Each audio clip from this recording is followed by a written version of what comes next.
Hi, and a very welcome back to all the TYs and also to all the curious learners. So, in this lecture, we are going to understand about the levels of biodiversity and also about IUCN categories of threat. So, different species have been kept in different categories based upon certain criteria.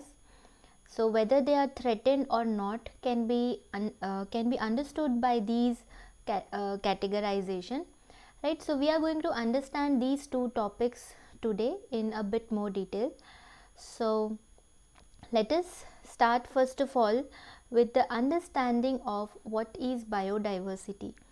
Though all of you must be already knowing it, but for easier understanding, we can just say that bio means life and diversity means variability, right? So all the various types of plants, animals, fungi, bacteria, like right, all the species that are present on the earth, all that variability is actually the biodiversity. The term that is been given to that variability is biodiversity, right? So that is what I said, all the variety of species that is present on the earth. So when I say biodiversity, or when we use the term biodiversity, it means that it is all the variety of animals, plants, insects, microorganisms, or any living organism that actually comes to your mind. So it could be any living organism, it could be a frog, could be a bacteria, could be an insect, right? It could be a sparrow, any bird, any animal, right? Any plant species. All of this encompasses the biodiversity, and the all of these organisms, they contribute to variability. And for a good environment, it is very important to have diversity. For a good healthy environment, we need a good biodiversity, and therefore the balance between all of these organisms has to be maintained, right? So now that you know what is biodiversity, we move towards understanding the levels of biodiversity. So levels of biodiversity are mainly of can be classified into three types. These are species diversity, genetic diversity, and ecosystem diversity, right? So we are going to understand each of this separately. So let us first of all start with the understanding of species diversity, right? So first of all, we need to know that what is a species. So these are a group or population of similar organisms on earth. So when we are considering certain organisms, so these are mainly similar organisms, similar looking organism, or organisms that share similar characteristics with each other. These are called species, right? So these interbreed within the group. So an organism that belongs to certain species, they interbreed between themselves. So they can interbreed between themselves in the group itself. Organisms that have common characteristics. So these are organisms, as I told, as they have common characteristics, they will have similar lineage, right? And therefore they are being kept in one group because of the common characteristics. These are distinguished from other species by characters. So one species would be different from another species based on certain characters. So based on those characters, the species are differentiated from one another, right? So we can take example of, for example, butterfly.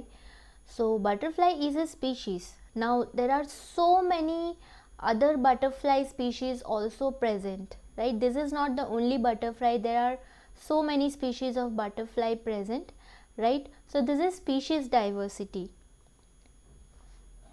Now these do not reproduce with any other species. Usually species diversity में क्या होता है कि for example butterfly है तो it is not going to reproduce or breed with any other species, like for example say ant. The butterfly cannot reproduce with ant, where ant is another species, butterfly is another species, and so these are two different species and these are not going to reproduce with other species, right? And they will only breed within themselves, within the group, right? So butterfly will breed with butterfly only, likewise ant will breed with ant only, right? So that is what the point explains. Now this shows number of different species present. So species diversity mainly gives us an idea of the total number of species that is present in the world, right? So it could be species of birds, it could be species of insects, plants, bacteria, mammals, etc. right? तो species diversity क्या होता है? In general these are the various species जो अर्थ पे present है. बहुत सारी type की स्पीशीज़ होती है. बटरफ्लाई है, एंट है, इंसेक्ट्स है, बग्स है, बर्ड्स है, इंसेक्ट्स हैं. इंसेक्ट्स में बहुत सारे टाइप्स है, बर्ड्स में बहुत सारे टाइप्स है, राइट? तो ये सब अलग अलग स्पीशीज़ है और ये सारी स्पीशीज़ डाइवर्सिटी वर्ल्ड की, राइट, जब हम कंसीडर करें तो उसको बोलते हैं species diversity. So this is one example of butterfly. Likewise if we consider tiger is a species, right? Now in tiger also there are so many other variants present that we are going to understand in the next slide, but for now you can understand that all the species that are present in the world could be considered as species diversity. There are so many species, maybe of birds, maybe insects, plants, bacteria, animals, right? So all of these makes the species diversity. So now we move towards understanding of genetic diversity. Now by the name itself we can understand that this is diversity in genes, right? We know that we all have different genetic composition, right? And this genetic composition is the reason that why we are different from each other, right?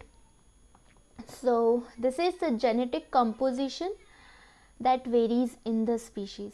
Now we already saw that there are different species present, but among the species also there comes variation. species के अंदर भी variations होते हैं जिसकी वजह से species में भी differences होते हैं, right?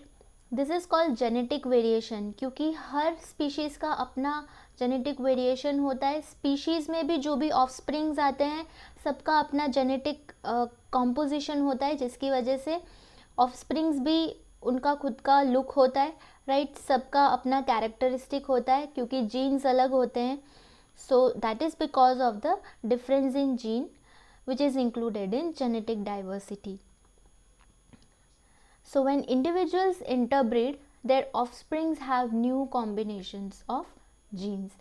Now whenever two individuals they interbreed, they reproduce, what happens that crossing over takes place, and this crossing over leads to exchange of genes, right? And due to that exchange, a new combination of gene is formed which is not seen in any other individual, and therefore the individual, the offspring that is formed comes out to be different than their parents, right?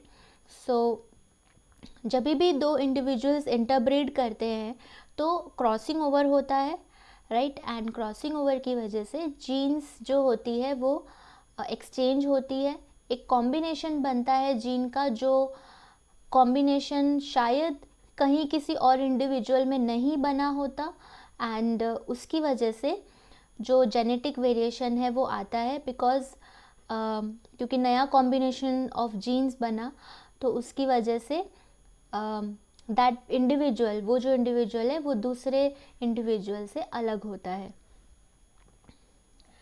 Now, this genetic diversity is actually essential for survival of healthy populations. तो अगर हमें चाहिए कि population healthy हो, it is very important that genetic diversity comes.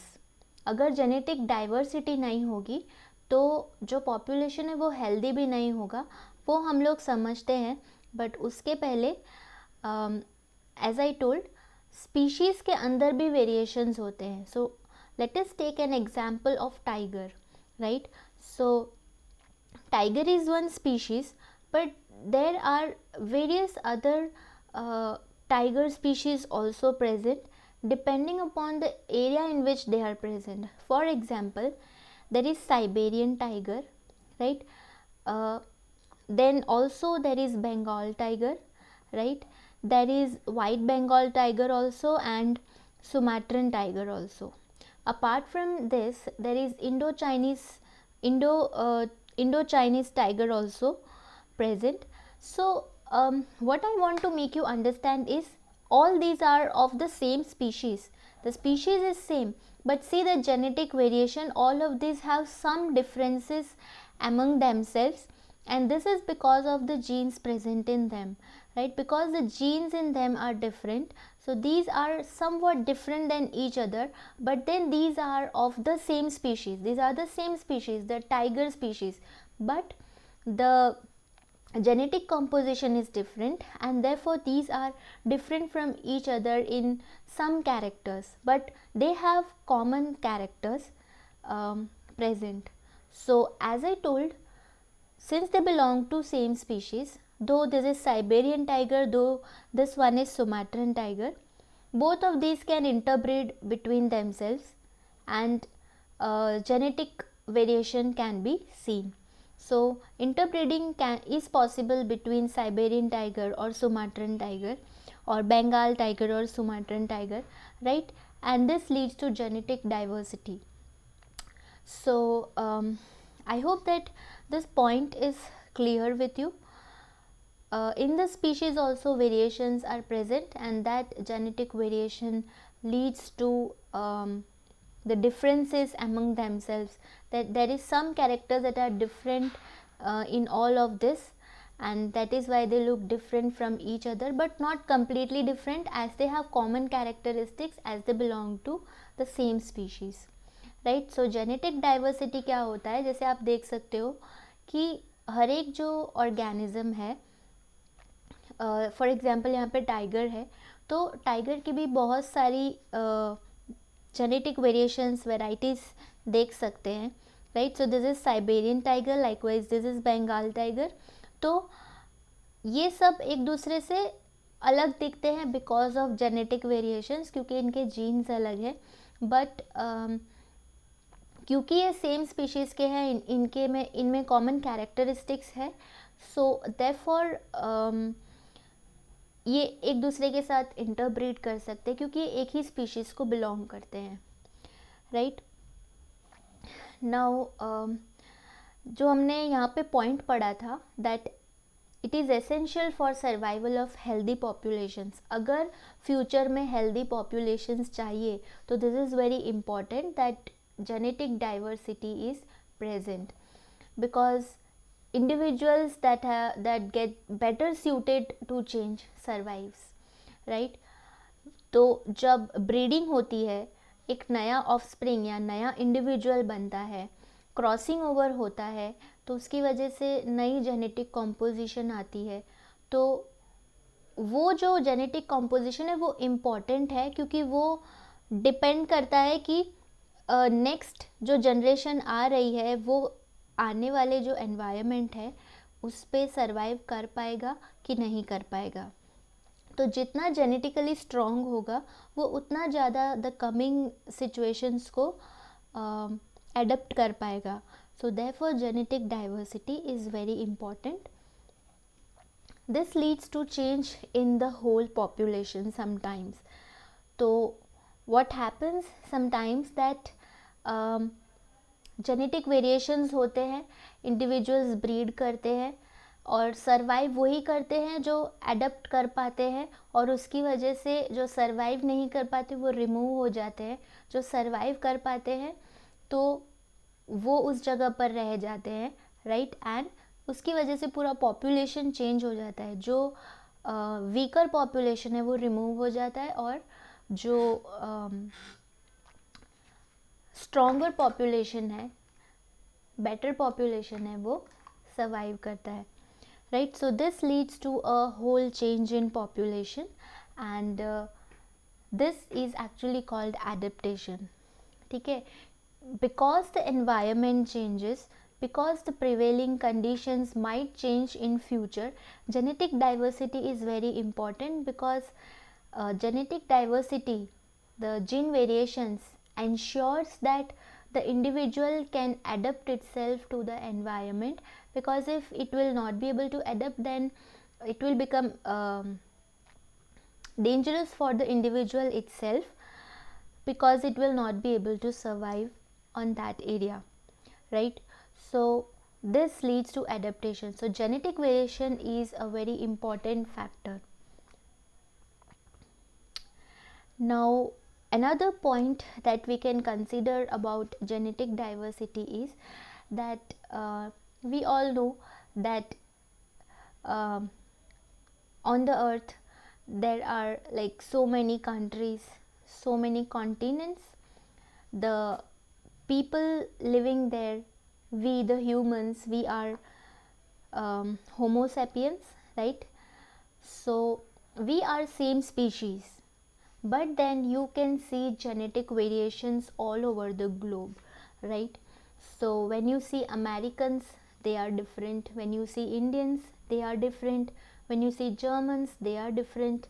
Likewise, when you see Africans or any other human beings belonging to different countries or continents, you can see that there comes variations, right. Now what is this variation? This is because of the genetic diversity. This is because of the difference in genes. Likewise, in Americans also you can see that Americans also, like there are so many different types of people. It is not that all Americans are same. It is not that all Indians are same. All of them are diverse, all of them are different, all of them look different, because the credit goes to the gene diversity, because all of these have different genes. But then we all belong to the same species, we all are humans, and therefore an American can reproduce with an Indian can similarly interbreed with an African, right. And that is why this also leads to genetic variation, right. When two people of different genetic variation they interbreed, then again a new genetic variation is formed, which is actually good. Hybrids are always better options, right. So then one another example of genetic diversity is the difference between you and your parents, right. Why are you not same like your parent? Yes, of course you will have some characteristics of them, but then you will be different from them. That is the reason the genes that are present during the crossing over, the genes that got exchanged, is the reason why you look different from your parents, right. Similarly, why are you different from your cousins, and why are you different from your own brother or sister, is the reason behind genetic diversity, right. So genetic diversity जो है all over world में भी जितने भी human beings हैं, all of this are different, सारे different हैं, but क्योंकि हम सब एक ही स्पीशीज़ में आते हैं, तो जितने भी different human beings है, they can interbreed with each other, right. And this leads to genetic diversity. And हम सब अलग है क्योंकि हम सब में genes अलग है, और ये जो है वो genetic diversity comprise करता है. Similarly, आप क्यों अपने पेरेंट्स जैसे नहीं हो और आपके सिबलिंग्स क्यों आपके जैसे एग्जैक्टली नहीं है, उसका रीज़न यही है कि आप में सब में जीन्स जो है वो अलग है, right, and therefore this leads to the difference in look, and this is genetic diversity, right. So I hope that genetic diversity is also clear with you people. Now we move towards the understanding of ecosystem diversity. So for that, first of all, you need to understand that what is ecosystem. So an ecosystem is a community of living organisms in conjunction with the non-living components of their environment interacting as a system. So ecosystem is basically a community of living organisms. So living organisms जो है वो अपने non living या तो physical components के साथ environment में interact करके रहते हैं, उसको इकोसिस्टम बोलते हैं. सो व्हेन आई से living component, I mean all the living organisms, maybe animals, plants, fungi, bacteria, all of these are living organisms. And when I say non-living components, I mean temperature, soil, pH, water, atmosphere, all of the physical perspectives that we can understand, that we can remember, are the non-living components. So when both of these interact, it is called ecosystem, and this interaction is important to maintain the ecosystem diversity. So now we need to understand that ecosystem भी बहुत सारी types की होती है, right. So for example, there is savanna ecosystem, right. So if you see, savanna is a like grassy plain, an area which has grass but very fewer trees, very less trees are present, that is called savanna, right. Then there is coral reef ecosystem, right. So what are coral reefs? Coral reefs are reef building corals that are present in the ocean, and this itself is an ecosystem. This coral reef जो है वो खुद एक ecosystem है, क्योंकि बहुत सारे organisms उस पर डिपेंडेंट होते हैं, राइट. लाइकवाइज ओशन का अपना इकोसिस्टम होता है, कोरल रीफ का अपना इकोसिस्टम होता है. Similarly, there is mountain ecosystem. So mountain ecosystem is also different. Likewise, there is tropical forest ecosystem. Now what is tropical forest ecosystem? Tropical forest is a forest where there is no dry season. तो tropical forests में कोई dry season नहीं होते, but this is like year round precipitation रहता है, rainfall रहता है. Tropical forest को ट्रॉपिकल रेन फॉरेस्ट भी बोलते हैं, क्योंकि यहाँ पे बारिश बहुत होती है, ड्राई सीजन्स नहीं होते जैसे कि केरला का जो क्लाइमेट होता है, right. So likewise there are so many types of ecosystem. Why are we looking into this is because every ecosystem has its own sets of living organism, has its own sets of species, has its own sets of genes, right. So हर एक ecosystem में अपने खुद के organisms होते हैं. जो organism savanna में रहते होंगे, ऑब्वियसली वो कोरल रीफ इकोसिस्टम में नहीं होंगे. जो कोरल रीफ इकोसिस्टम में होंगे, ऑब्वियसली वो माउंटेन इकोसिस्टम में नहीं होंगे. सो सब में एक अलग स्पीशीज़ होते हैं, राइट. सबका स्पीशीज़ कॉम्पोजिशन अलग होता है, और therefore जेनेटिक डाइवर्सिटी भी हर एक इकोसिस्टम की अलग होती है. So this is called ecosystem diversity, where in an area there could be various type of ecosystem present, which shows the richness of that area, right. We will understand, let us understand this with an example. For example, there is an area which has 4 different type of ecosystem. एक area में 4 type के ecosystem present है. For example, कौन से?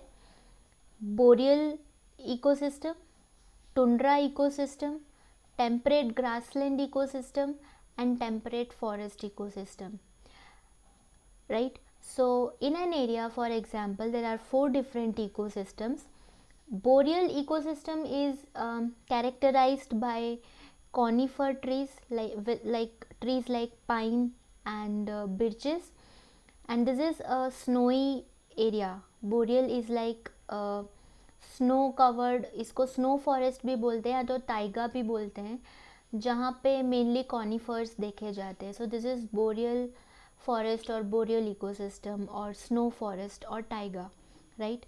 Now tundra is also called as treeless mountains. ये यहाँ पे क्योंकि टेम्परेचर लो होता है तो उसकी वजह से यहाँ पे ट्रीज़ नहीं होते, पूरा जो माउंटेन है वो प्लेन्स जैसा होता है. Then likewise there is temperate grassland.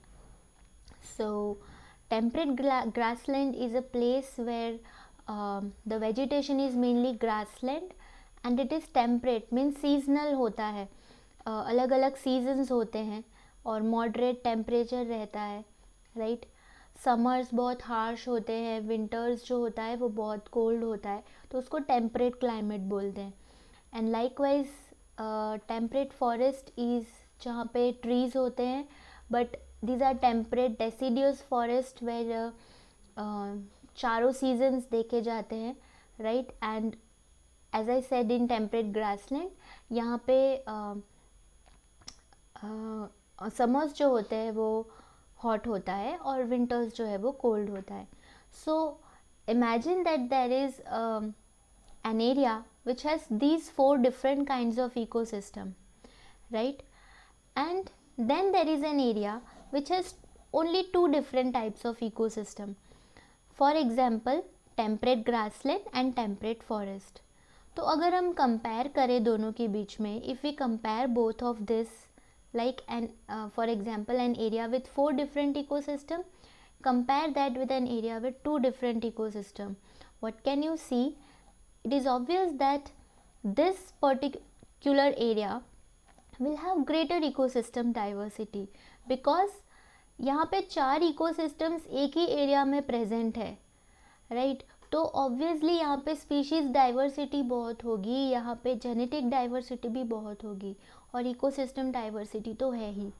But in an area where there is only 2 different ecosystem present, that is a temperate grassland and a temperate forest, obviously in comparison to this one, this will have lesser ecosystem diversity because there is only 2 ecosystem present in an area, and obviously so the species diversity will be less, the genetic diversity will be less. So what basically is ecosystem diversity? It is the number of ecosystems that are present in an area. More the number of ecosystems present in an area depicts richer the diversity, right. So एक area में कितना ecosystem है वो बताता है ecosystem diversity, right.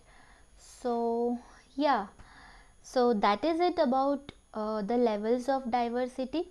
तो अगर हम देखें तो हमने क्या सीखा कि स्पीशीज़ डाइवर्सिटी जो है, बहुत सारी स्पीशीज़ होती है, स्पीशीज़ में भी जेनेटिक वेरिएशंस होते हैं और ये सारी स्पीशीज़ अलग अलग इकोसिस्टम्स में प्रेजेंट है.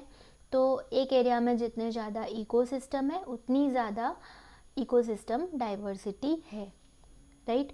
So these are the various levels of biodiversity, right. So now we move towards the next topic, that is IUCN categories of threat, right. So this topic is quite interesting if you understand it properly, right. So for this, first of all you need to know that what is IUCN, right. So IUCN is International Union for Conservation of Nature, which we call in short as IUCN. Now this is the main authority that deals with the conservation status of a species.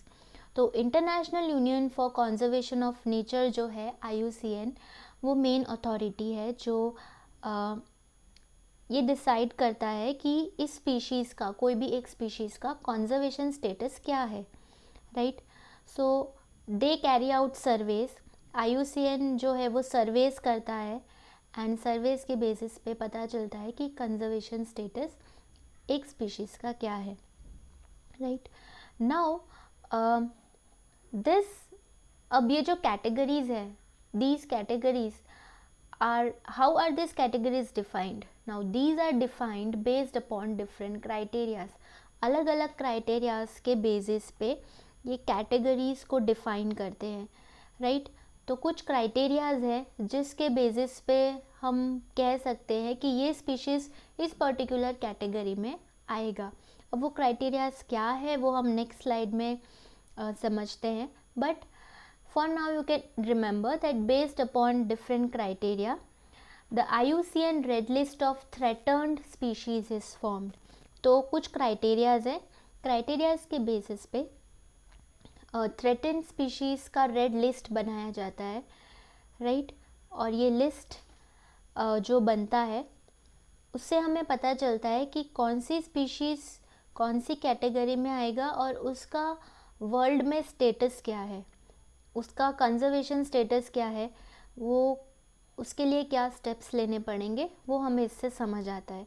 So IUCN red list category, red list explains us that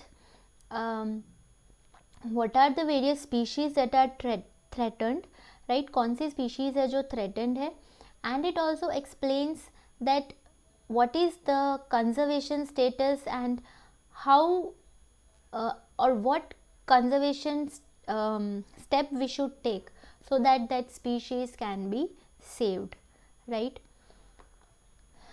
Now this the IUCN Red List was made in 1964, right. It was actually started in 1964 and now it is still ongoing. The list has not ended. There is so much of survey yet to be done and it is being done, but yet there is so much work to be done. So now what we need to understand that this IUCN Red List of Threatened Species is a critical indicator of the health of the world's biodiversity. IUCN Red List ये बताता है कि आपके world की biodiversity का health क्या है, because the more the species will decline. This means that the biodiversity is not rich, right. The health of the biodiversity is decreasing. तो जितने ज़्यादा species कम होते जाएंगे बायोडाइवर्सिटी उतनी कम होती जाएगी, और ये बताता है कि जो बायोडाइवर्सिटी है वर्ल्ड की उसका हेल्थ क्या है, मतलब किस स्टेटस पे है. So ये this is like an alarm for us where this gives us idea of the status of world biodiversity. So this IUCN categories of threat gives us an information about the range, that is कौन से areas में ये organisms present है, population size, इनकी population size क्या है, habitat and ecology मतलब कहाँ पे रहते हैं, कैसी इकोलॉजी प्रेजेंट है, एंड और ट्रेड थ्रेट्स मतलब थ्रेट्स या तो ट्रेड में कहाँ पे यूज़ हो जाता है, कहाँ पे इनका यूज़ होता है, कहाँ पे ट्रेड हो रहा है, और क्या थ्रेट्स हैं इनको, और इनके लिए हमें क्या कंजर्वेशन एक्शंस लेने चाहिए. तो ये सारा information we get from IUCN categories of threat. So IUCN categories of threats gives us information about the range, what is the geographical range of the species, what is the population size, what is the habitat and ecology, and where is this organism used, where is the trade done, and what are the threats that are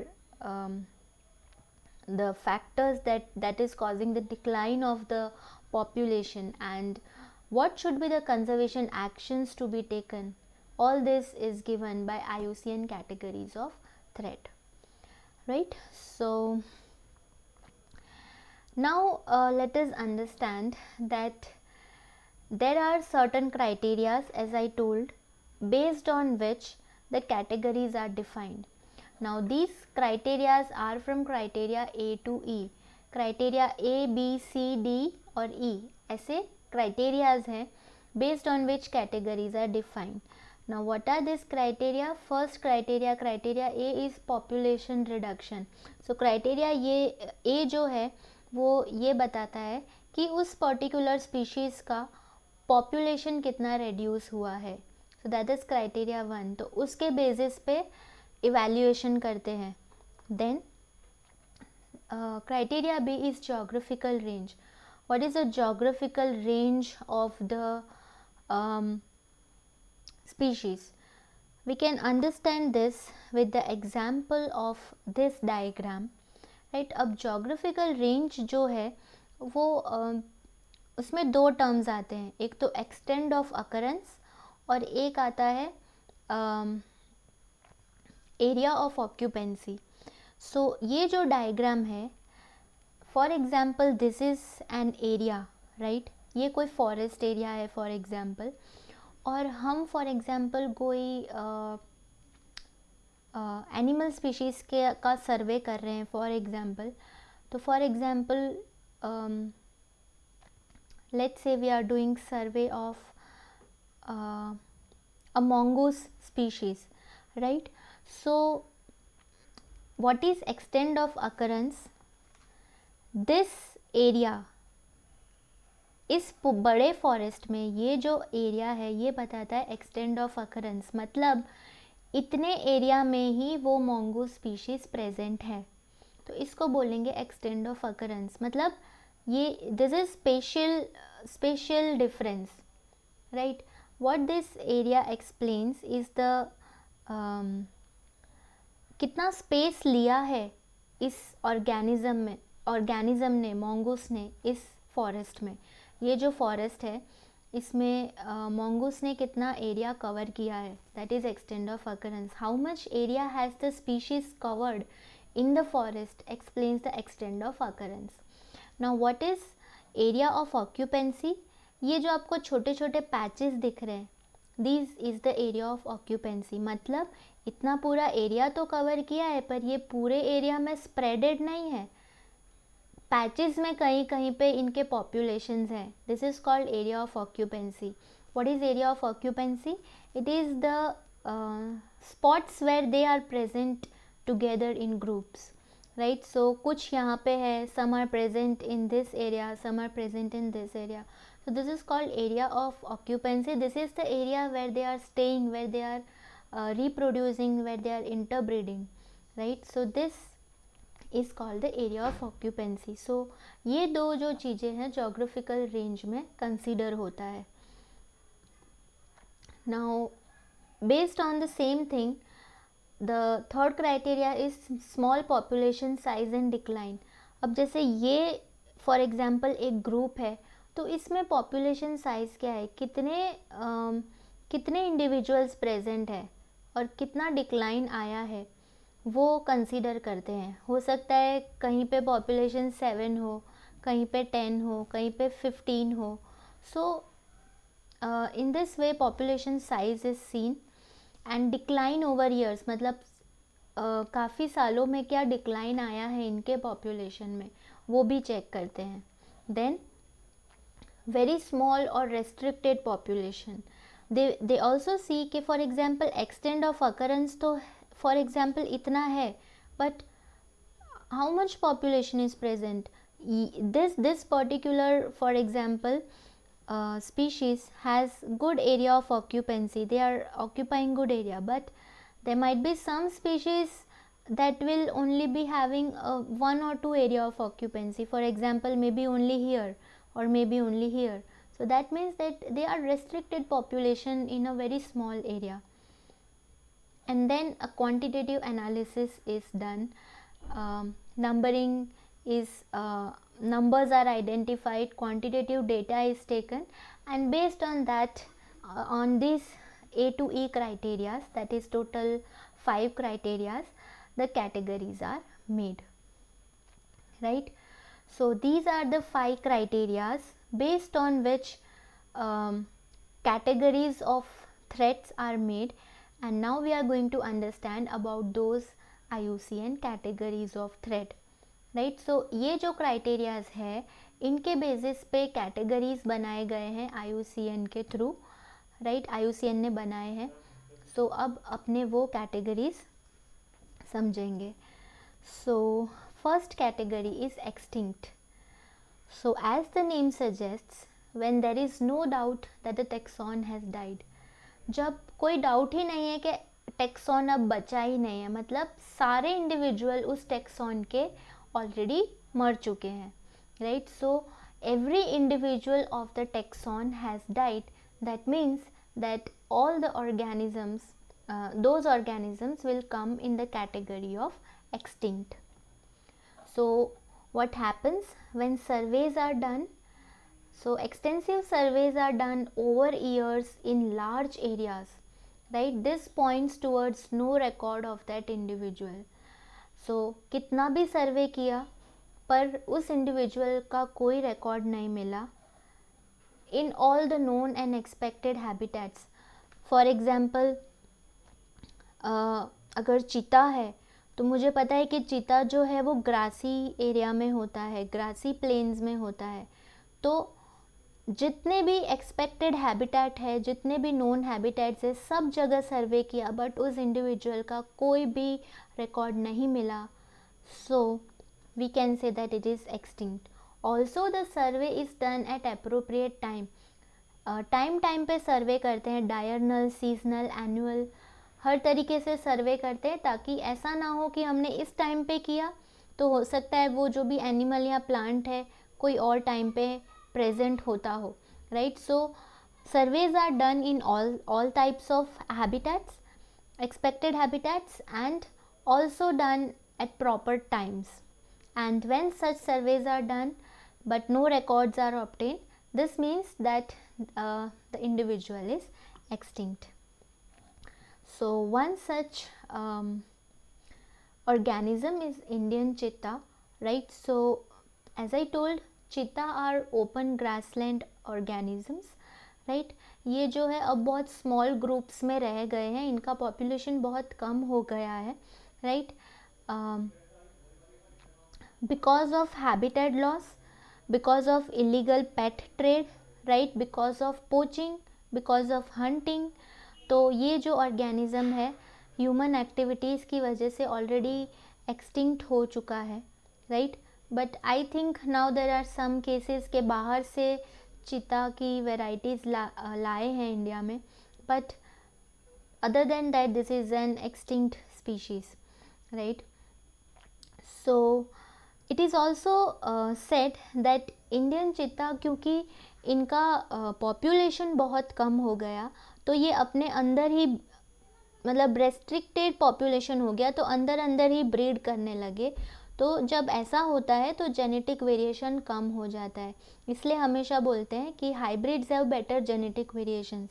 so they actually have no option, कोई option नहीं बचा इनके पास, तो they have to inbreed between themselves and this led to a lesser genetic diversity. And क्योंकि genetic diversity कम हो गई, so as I, if you remember, I had explain that genetic diversity is very important to survive in an environment, right. तो इनमें genetic diversity कम हो गई, सो this could also be the reason that they have become extinct. Now another example is dinosaurs. We all know that dinosaurs were present millions of years ago, right, but now they are totally extinct. Some reasons that have been, many theories are there. One of the theory is the coming of the asteroid that destroyed many species, right. Not only dinosaur, उस वक्त और जितने plants, animals, mammals जो भी थे, काफ़ी सारे organisms destroy हो गए थे. So but there are many species but there is no proof, right. So these are extinct species. These are just example. There are many species of plants and animals that are already extinct and we don't know even the names, right. So basically this is a category which has no record of any species that is present in all its known or expected habitat. Now the next category is extinct in wild. So as the name suggests, a taxon that is known only to survive in cultivation. अब ये जो भी species है, this has totally disappeared from the wild. Wild environment में से disappear हो गए हैं, wild environment में present ही नहीं है. But the best good thing is that they still survive in cultivation. So cultivation करके या फिर डोमेस्टिकेशन करके कैप्टिविटी में, यानी कि अच्छे मतलब एक ऑर्गेनिजम्स को एक कैप्टिव ब्रीडिंग एरिया में रख के, right, these organisms are still present but not in wild, right, or these are present as naturalized population outside the past range. मतलब इनका एक्चुअल में जो जोग्राफिकल हैबिटेट है वहाँ पे अभी नहीं है, बट इनको कहीं और पे शिफ्ट किया गया है और वहाँ पे ये नेचुरली रह रहे हैं, राइट, बट इनका जो एक्चुअल एनवायरनमेंट है वहाँ पे नहीं है. So these are extinct in wild but present in cultivation or in captivity. So whatever surveys that are done in its known or expected habitat and at appropriate times shows no record of the individual in the wild, right. So one such example is Angel's trumpet. So Angel's trumpet is called Brugmania, right, and this is called angel trumpet because of the trumpet shaped flower, right, and what we need to know is that this is native of South America, but it is once upon a time it was present very much in the wild, but it is totally extinct in the wild now. But the good thing is that there are so many varieties and hybrids grown as ornamentals in greenhouses, so it is present among us, among the human beings, but it is not present in the wild. Then next such species is Sumatran rhino, right. So Sumatran rhinos have experienced 70% drop, maybe due to poaching. इनके जो horns होते हैं वो पोच किया जाता है hunt करके, क्योंकि the horns are considered to be also medicinal and also a symbol of wealth. Mainly Vietnam जो कंट्री है वहाँ पे इनके हॉर्न्स का बहुत डिमांड है और बहुत हैवी प्राइस में इसके हॉर्न्स जो होते हैं वो बिकते हैं, even price more than gold, right. So these are hunted and poached, and therefore their population has declined. Also ये जो species है, these are solitary creatures. ये solitary creatures होते हैं, मतलब अलग रहना पसंद करते हैं. तो maybe this is also the reason के these do not mix up, and therefore it could be that these are dying because of their own behavior. And also they have a breeding cycle of, like, they breed only the female gives birth only in 3 to 5 years. So that means that their breeding is also low. So there are conservation conservation steps taken where they are kept in captive breeding, and then their offsprings are formed, right. So therefore this is like an creature that is extinct in wild, but then these are being kept in captivity so that their numbers can be increased. So these are totally extinct in wild in Malaysia, right, but these are present in some parts of Sumatra in very less number, but then these are extinct in wild in Malaysia. Now the next category is critically endangered species, also called as CR. So now in critically endangered, when the best available evidences indicate that it meets any of the criteria A to E and is considered to be facing an extremely high risk of extinction in wild. Now what is this statement telling? कि वो सारी species जो criteria A to E को meet कर रही है, but and therefore it is facing an extremely high risk of extinction in wild. तो बहुत ज़्यादा रिस्क है कि ये वाइल्ड में एक्सटिंक्ट हो जाएंगे, right. So understand the sentence, there is a extremely high risk that they might be extinct in the wild, but they are not extinct in the wild. पर अगर conservation नहीं किया तो obviously they are going to be extinct in the wild. So these has been kept in critically endangered. So one such species of plant is Aconitum. So Aconitum is also called monkshood or gaping flower. These mainly inhabit the Himalayan areas of India and Nepal, right. So this has some medicinal properties where the root extract is mixed with butter to apply in boils, and also this is mixed with tobacco to form naswar. Now what is naswar? Naswar is the powdered tobacco that is used, that is eaten, no. So that is called naswar. So this is like used as a drug also.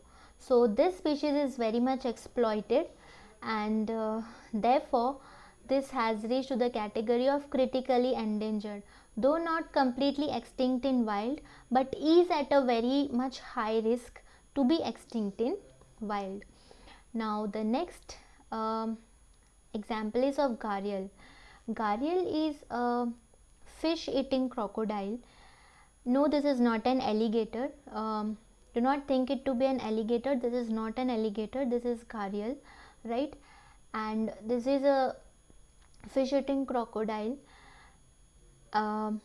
Its number has also very much declined because of the polluting rivers, because of the sand mines. Sand mines होते हैं, उसकी वजह से river pollute होता है, उसकी वजह से अगर फ़िश का पॉपुलेशन डिक्लाइन हो जाता है तो गारियल का पॉपुलेशन भी डिक्लाइन होता है.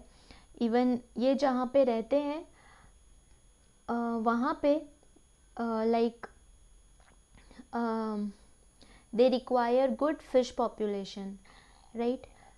So or also जहाँ पे these organisms stay, a dam has been prepared, so because of that construction and all, their population decreased, right.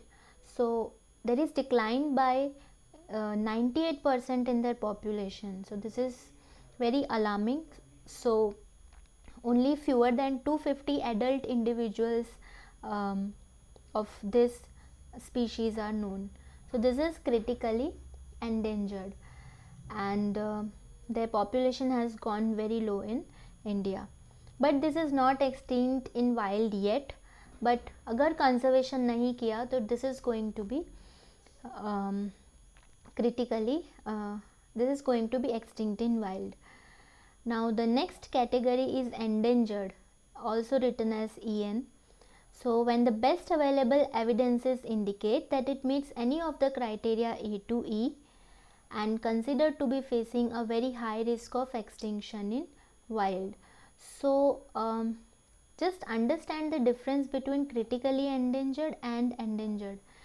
Critically endangered is facing an extremely high risk of extinction in wild, whereas endangered is facing a little less than critically endangered, a very high risk of extinction in wild. Just understand the difference between the two sentences. This is extremely high risk of extinction in wild, and this is very high risk of extinction in wild. So what you can understand is critically endangered is has more probability of getting extinct in wild. Endangered has a little less probability of getting extinct in wild. Example of endangered is giant panda, right. So we all know panda, we see videos of giant panda, right. So these are creatures that survive in bamboo forest. Since the bamboo forests has been completely destroyed, their habitat is lost, and therefore now these are endangered, but not completely extinct in wild. These are also grown in captivity to increase their offsprings. The next example is about red sandalwood. So red sandalwood is, as we know the term, these are precious sandalwood tree जिसमें से चंदन बनता है, right? So this is red chandan, and this is exploited very much because these have medicinal properties, these have cosmetic properties, right? These have various kind of medicinal and cosmetic properties, and therefore these are exploited, and therefore now these are endangered. So they have a very high risk of extinction in wild. तो अगर conservation नहीं किया तो बहुत probability है कि ये critically endangered में चले जाएंगे और फिर एक्सटिंक्शन इन वाइल्ड में भी चले जाएंगे. Now the next category is vulnerable. So when the best available evidences indicate that it meets any of the criteria A to E and considered to be facing a high risk of extinction in wild. The only difference that you will see is in critically endangered it was an extremely high risk of extinction in wild. In endangered it was a very high risk of extinction in wild, and now in vulnerable it is a high risk of extinction in wild. So if conservation is not done then high risk है कि वो extinction in wild में चला जाएगा, पर endangered जितना risk नहीं है, right? So this is a little lesser than endangered species. So this is black buck, right? Black buck are antelopes, the Indian antelopes, right? And these live in grassy plains and light forest areas, and these are actually poached. These are beautiful antelopes, so these are poached and their habitat is also lost. So these has been kept in vulnerable. So if conservation is not done, there is risk that this will reach in extinction in wild category.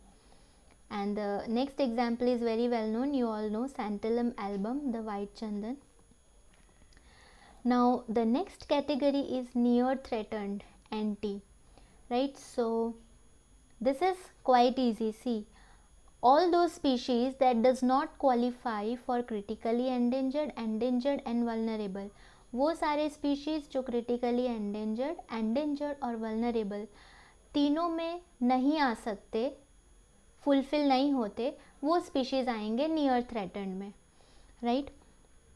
So but अगर conservation नहीं किया तो these are close to qualifying for और likely to qualify for a threatened category.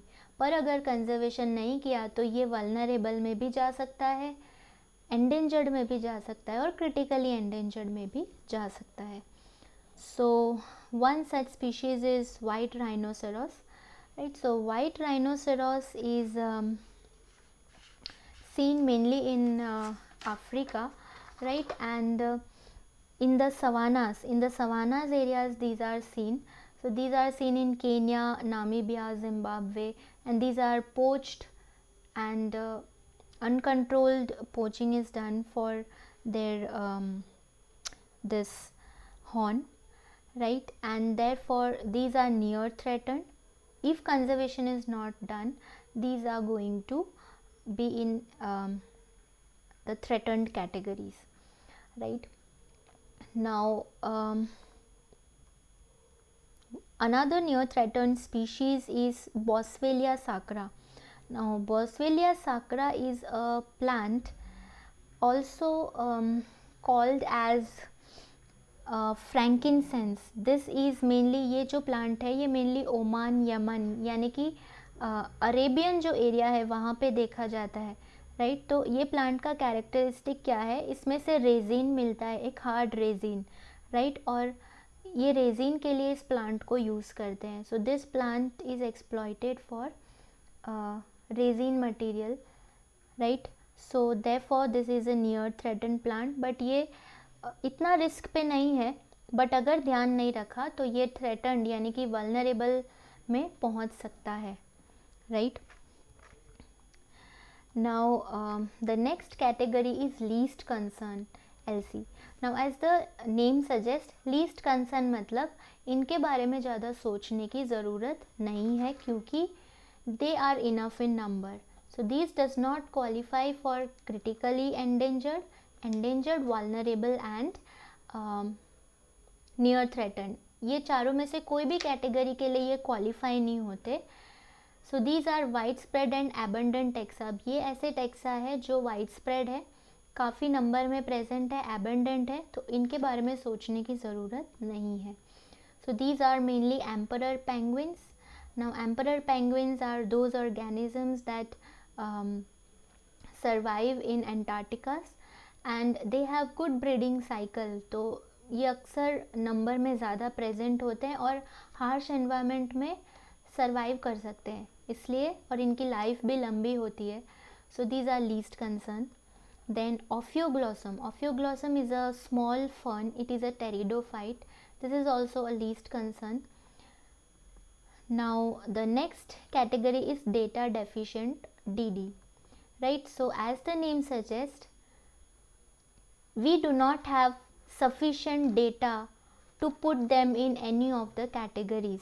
inadequate information. तो हमारे पास इतनी information ही नहीं है कि हम इन कह सके कि ये थ्रेटन्ड स्पीशीज़ है कि नहीं है, इसको नुकसान है कि नहीं है.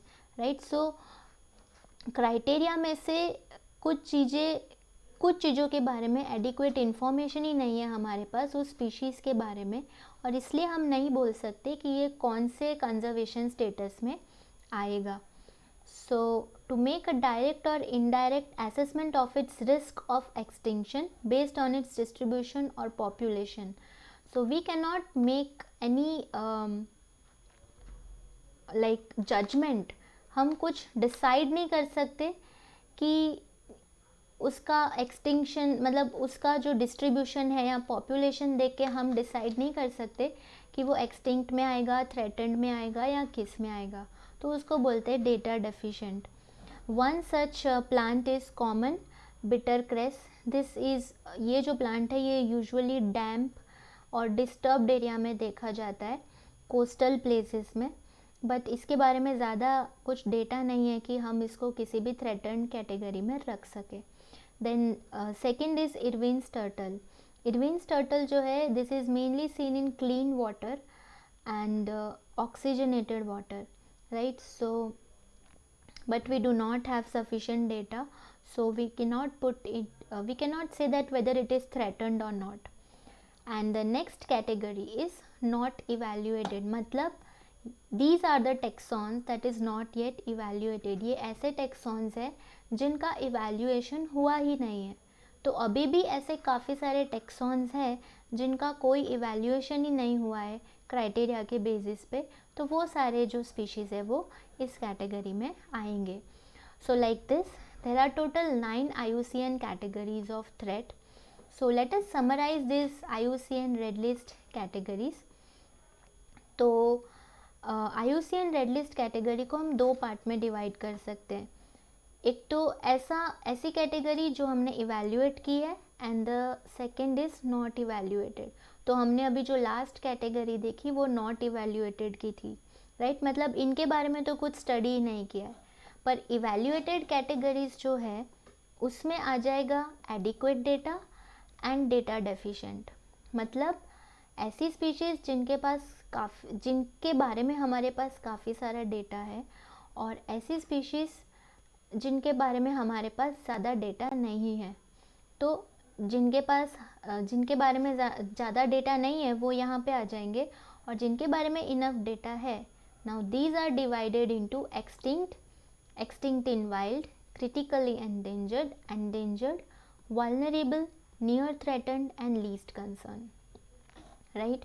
तो एक्सटिंक्ट जो है वो तो अब रहा ही नहीं, राइट? एक्सटिंक्ट इन वाइल्ड मतलब वाइल्ड में अब नहीं है. अब कौन सी 3 कैटेगरी बहुत इम्पॉर्टेंट है, वो है क्रिटिकली एंडेंजर्ड एंड वल्नरेबल. ये 3 categories, these 3 categories are called threatened species. These 3 are threatened species because if we do not take conservation steps of about these species, then these will reach to the level of extinction. So it is very important कि ये 3 categories का conservation किया जाए। यहाँ पे जो भी species आती है इनका कंजर्वेशन हो, अदरवाइज़ ये एक्सटिंक्ट हो सकते हैं, right. So these are threatened species, these 2 are extinct, these 3 are threatened, and this is near threatened, and this is least concern. So like this we can categorize the IUCN red list species, right. So I hope that you are clear with this. And see, this categorization, this IUCN red list categories does not happen in one day. It takes years and years and extensive surveys, right. So in various parts of the world, so still there are many species that are not yet been studied. So it takes so much time, right. Yeah, so I hope that this is clear with you. So before going, if you all do not know, this is just for your information, this is mirkat, right. This is a small mongoose, right. And this is mainly seen in African areas, and this is actually a very pet friendly mongoose. And yeah, but sometimes it can be dangerous too. So yeah, that is it. That is it for now. If you have any doubts, you can just let me know, and I'll clear it for you. Thank you.